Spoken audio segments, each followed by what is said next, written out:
from the Creative Eclectic. Just thought I'd share with you a quick Tuesday tip. I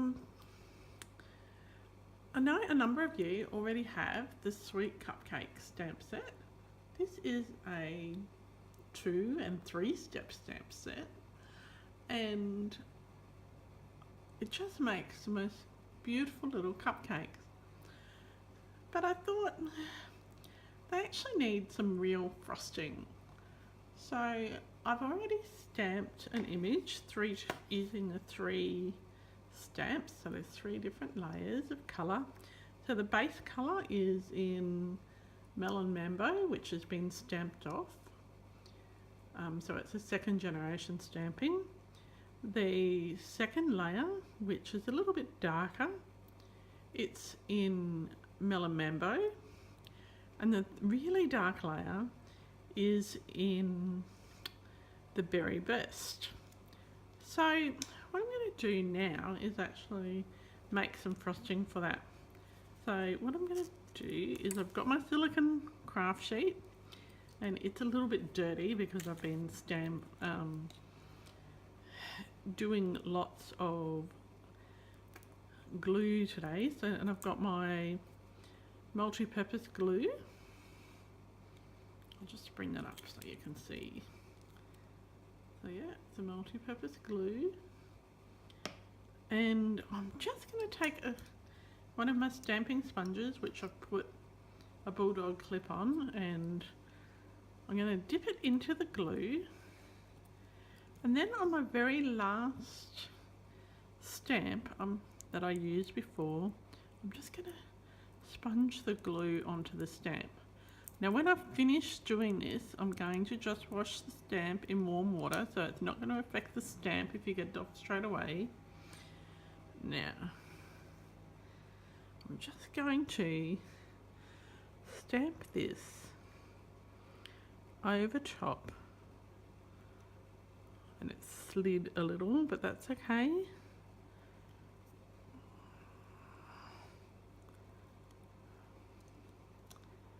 And you'll see now that there's some bits where it's got some glue there. So I'm actually going to put a bit more of the multi-purpose glue where I want it a bit thicker. Now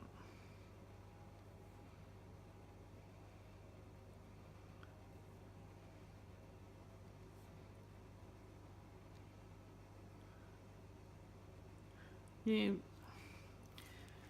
because I wanted it thin in some places and thick in others, I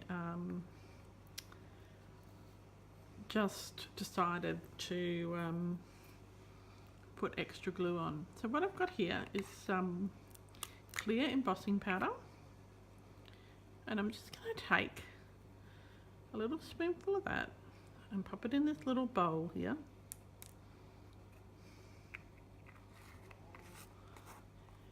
And then I've also got some Dazzling Diamonds.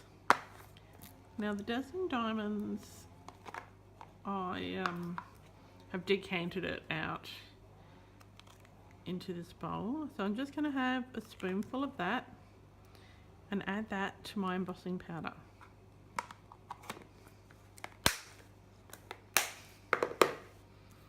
Now mix that up.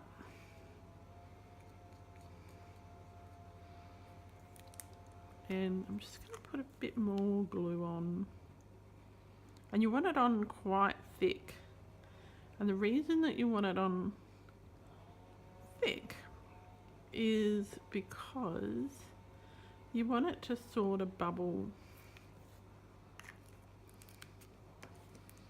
Okay, so I'm going to use my spoon, and I'm just going to spoon it on.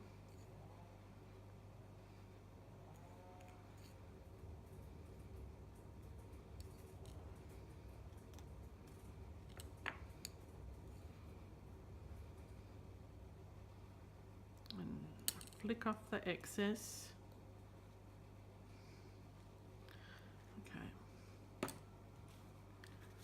So I've just got a cork heat-proof mat here. I did forget to say you should use your embossing buddy first before you stamp and glue it, but that's alright. And we're just going to heat it.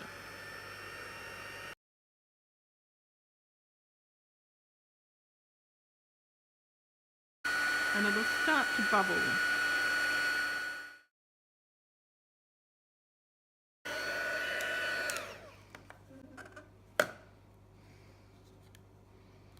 If I don't know if you can see that it's bubbled a bit, but it gets quite puffy.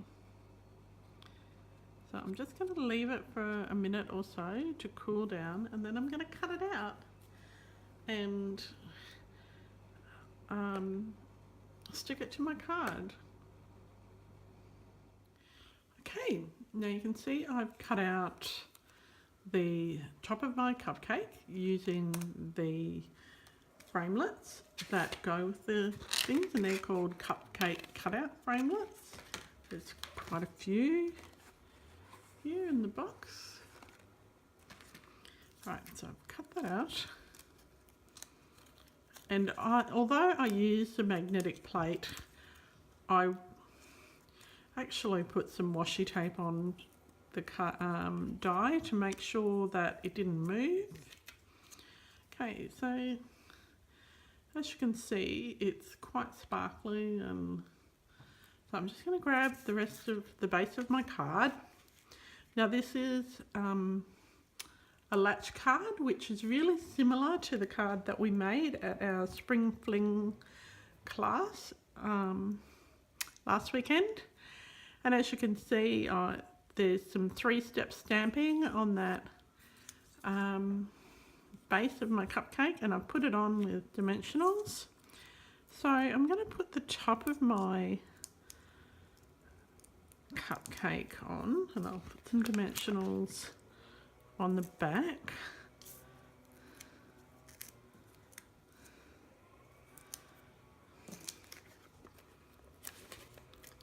Now I want it to have a bit more dimension than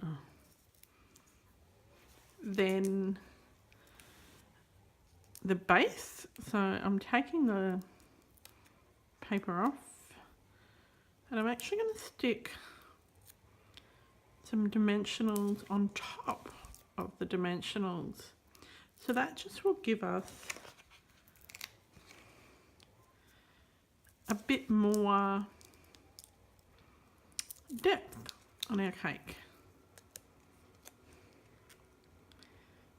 And there we go. And there you have a little latch card, and you can see that where you put the glue and the clear embossing and dazzling diamonds mix, it is quite puffy, and it will remain puffy. So when you open the card, that's the inside of the card. So really cute. I'm really happy with that. I hope you enjoyed this Tuesday tip.